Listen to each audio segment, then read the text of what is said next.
Ladies and gentlemen, good evening and welcome back to our channel once again. And it is my hope and prayer that the video is going to find you guys in good health. Personally, I am fine, as you can see. Kisumu is fantastic. And maybe you could also let me know where you're watching the video from. The county or the country, in case you are out of the republic. Ladies and gentlemen, over the weekend, Moses Kuria attended Gladys Wanga's homecoming after her appointment as the chairperson of ODM party. That event was purely an ODM event. But Moses Kuria, in his own wisdom, attended that event. And Moses Kuria delivered a very strong message for Kenyans, which is going to form the basis of this analysis. According to Moses Kuria, William Ruto and Raila Odinga are likely to form a mega alliance for 2027. But there is one question which most of you guys actually asked me. Allow me to take this opportunity to respond to it. The question why Moses Kuria attended that particular event. Moses Kuria attended that event because for those who've been following Moses Kuria's politics keenly, Moses Kuria has always wanted to win the support of the Luo nation. Maybe he's planning to run for the presidency in future. Because even before he was sacked as a cabinet secretary, Moses Kuria had planned a major football activity across the entire Luo nation. But let us not talk about that for now.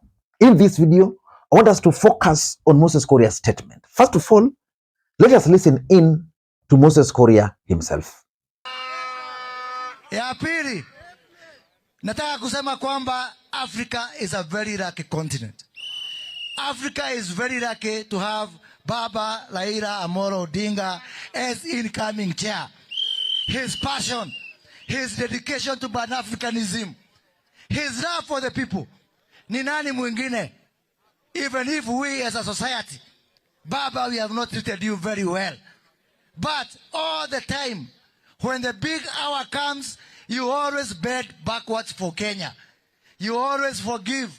You always put Kenya first. And this country will be indebted forever. And Africa is very lucky to have you as the incoming chair of the commission. Mwisho, mimi nilikuwa nasomea hesabu. Na tulisoma hesabu na John Badi, mtoto wenu hapa. Na ile kazi nafanya, mimi na Badi tunafanya hapa kwa hapa, kuhakikisha kwamba tunainua uchumi.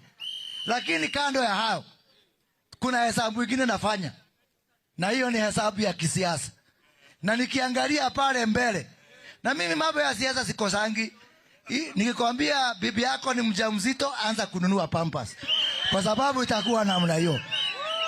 What I can see ahead is that 2027, a new nationalist movement, same like the 2002 Rainbow Movement, is loading. Na wale ambao wako na akili waingia ndani kwa sababu kuna watu watalilia nje. Mungu awabariki na walinde. Asante sana. That's Moses Kuria. In this particular video, I want us to figure out Moses Kuria's statement and understand or analyze it deeply what he was trying to tell Kenyans. But before we do that, for those who are watching this channel for the first time, please take a second or two, click the subscribe button so that next time we produce a video like this, YouTube will automatically notify you. And to the subscribers, I want to continue thanking you guys for your continued support. Because without that support, this channel cannot be where it is. Ladies and gentlemen, let us dive in. Again, before we dive in, allow me to also take this opportunity to thank the following people. You are seeing their names on the screen there for the coffee they sent to me earlier today.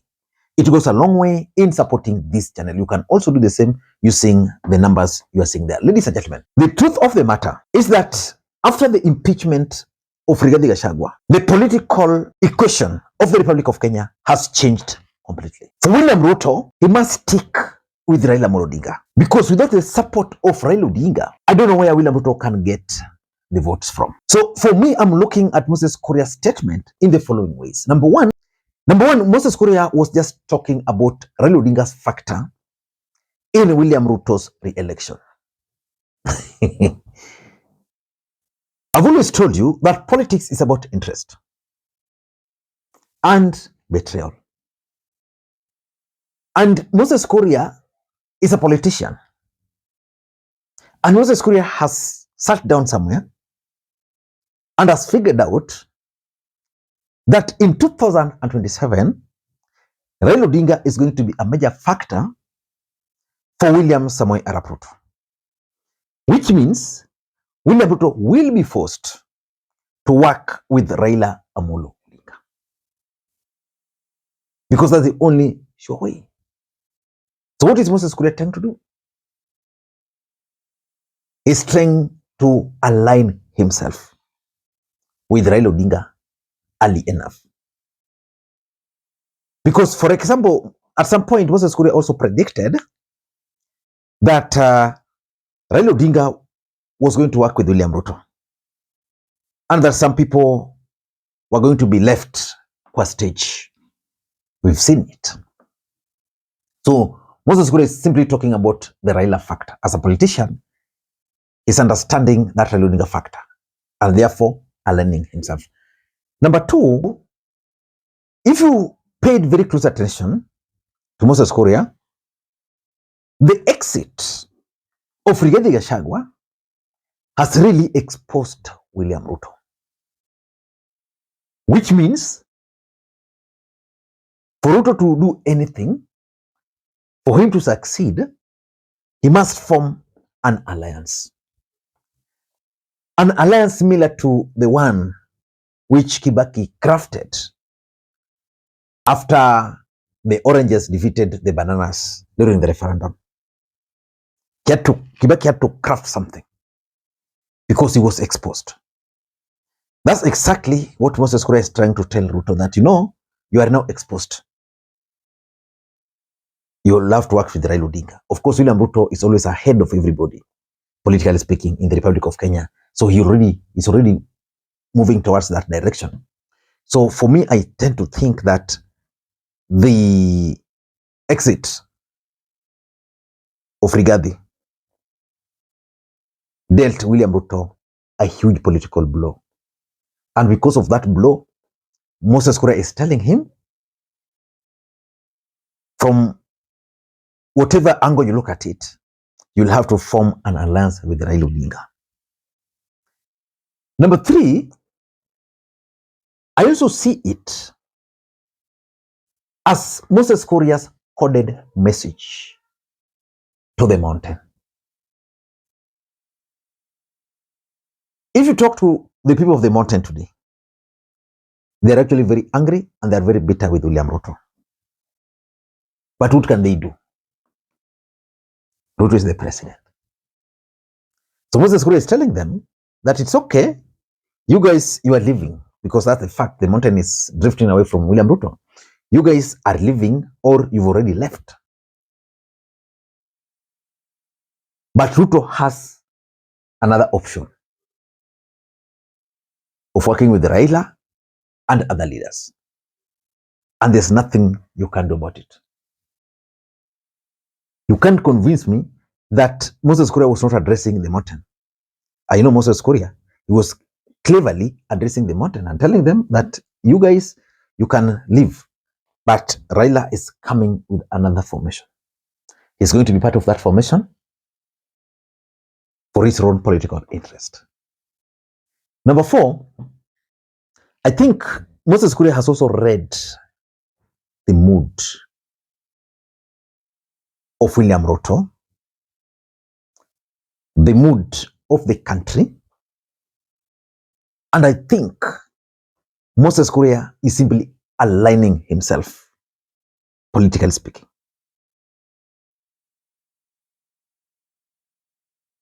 There is something I was reading online that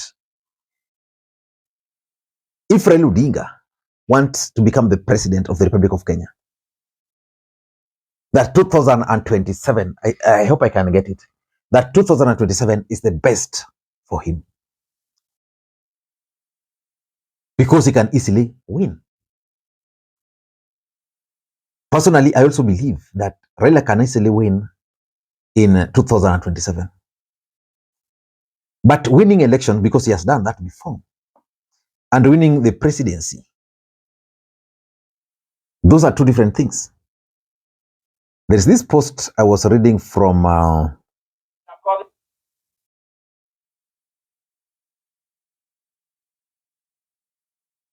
Ephraim Jenga. Is one of our economists in the Republic of Kenya. I used to follow him so much. Then this guy shocked me when in 2022, he actually supported William Ruto viciously. This is what Ephraim is saying, which makes sense to me. If Raila wanted to be president, 2027 would be the clearest path ever. With most of Mount Kenya detached from Ruto, any change of heart by ODM would be the end of Kenya Kwanza regime. If Raila were to work with Gachagua and Kalonzo, victory would be guaranteed 100%. That is the fact. If Kalonzo and Gachagua were to agree to support Raila Odinga in 2027, Raila Odinga would easily become the president of the Republic of Kenya. But the question is or remains, what about Raila phobia in the mountain? If Uhuru could not deliver them, of course, for Uhuru Kenyatta, they ignored Uhuru Kenyatta. You know, William Ruto and his politics. He was able to convince them. But right now, the mountain is totally against William Ruto. But can they support Raila? What about Kalonzo? If Kalonzo were to say today that he's supporting Raila, can he command the Kamba? Because without that, Raila Odinga's interest would be better be served in AU or William Ruto, unless he wants to revenge, which is also a possibility. So I think Moses Kuria has read the mood that Raila and Ruto are likely to work together. And lastly, if you ask me, William Ruto's only winning formation or formula is Raila Odinga. I don't know what your thoughts are, but for me, you can't convince me that William Ruto can actually win in 2027. You can't convince me without the support of Raila Odinga. And should Raila Odinga fail in his bid of becoming the next chair of the African Union Commission, William Ruto is going to be in trouble. And that's why I strongly believe that William Ruto is going to do everything possible to ensure Raila wins a U seat. Then Raila Odinga will go to Addis Ababa.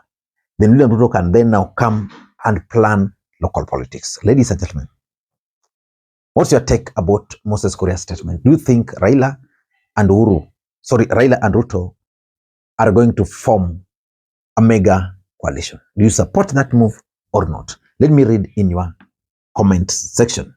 Let me read your comments. Let me read your thoughts in the comment section. Until next time, this is Lee Makwiny. Bye-bye.